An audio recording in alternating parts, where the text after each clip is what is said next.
Yevgeny Prigozhin declares, in the absence of ammunition, they are destined to die senselessly. Yevgeny Prigozhin, the commander of the mercenary group known as the Wagner Group from Russia, abruptly and dramatically announced on Friday that his troops would leave the Ukrainian city of Bakhmut, which they had been attempting in vain to seize since last summer.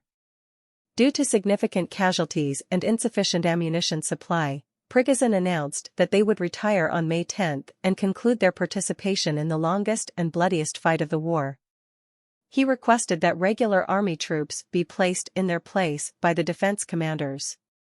In a statement, Prigozhin said, "I declare on behalf of the Wagner fighters, on behalf of the Wagner command, that on May 10, 2023, we are compelled to withdraw the remnants of Wagner to logistics camps to lick our wounds and transfer positions in the Bakhmut settlement to Defense Ministry units.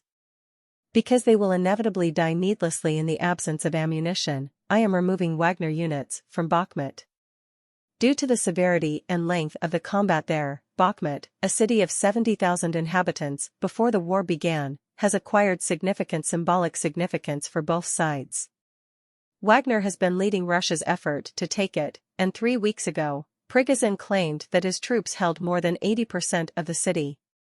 Prigozhin has expressed growing rage at what he perceives to be a lack of support from the Russian defense establishment as the Ukrainian defenders have persisted. Criticizes the Russian defense minister. Given that he has a history of making rash comments online, it was unclear if his most recent statement could be taken at its value.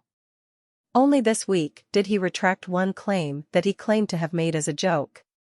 He was seen shouting and swearing at Chief of General Staff Valery Gerasimov and Defense Minister Sergei Shoigu earlier on Friday in a video that showed him standing around dozens of dead bodies that he claimed were Wagner fighters. The statement comes at a crucial point in the conflict when Ukraine is expecting to begin a long-awaited counteroffensive soon. After Moscow accused Ukraine of shooting drones towards the Kremlin in the early hours of Wednesday in an effort to kill President Vladimir Putin, this dramatic development was the second in 3 days. The Kremlin's involvement in the incident was disputed by Kyiv, and the United States labeled the Kremlin's claims as lies. Requests the use of Russian replacement soldiers. The statement by Prigozhin was related to the progress of the Kremlin's special military operation in Ukraine, thus the Kremlin chose not to respond to it.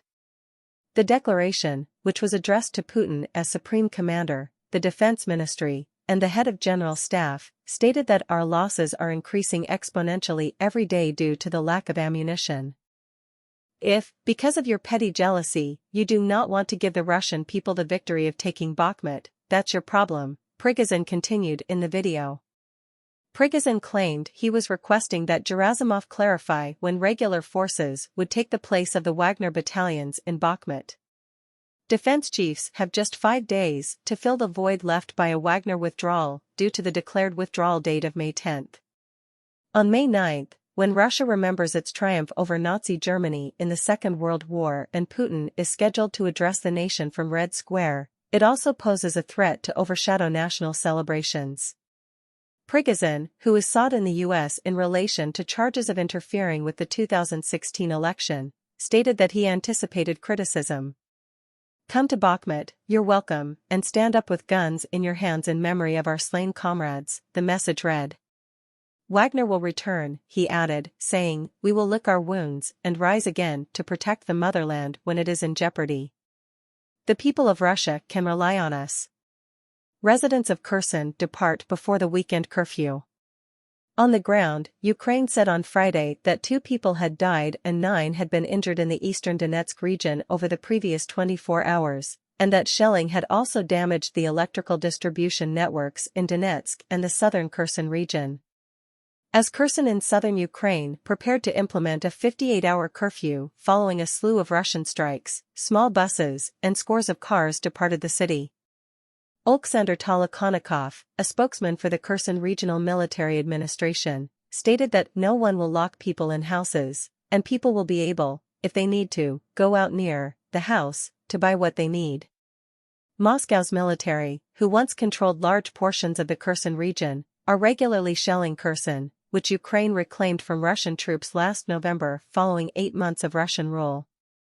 Russian-guided bombs struck 2 towns in the Ukrainian-controlled portion of the Curson area 4 times on Friday, the regional government reported, damaging 20 residential dwellings and destroying a church. It stated without going into any detail that 1 other person was hurt in the attacks. Russian shelling in the area on Wednesday claimed the lives of 23, according to local authorities. The unusually lengthy curfew in Curson is scheduled to start on Friday night. Russia has also commanded a departure.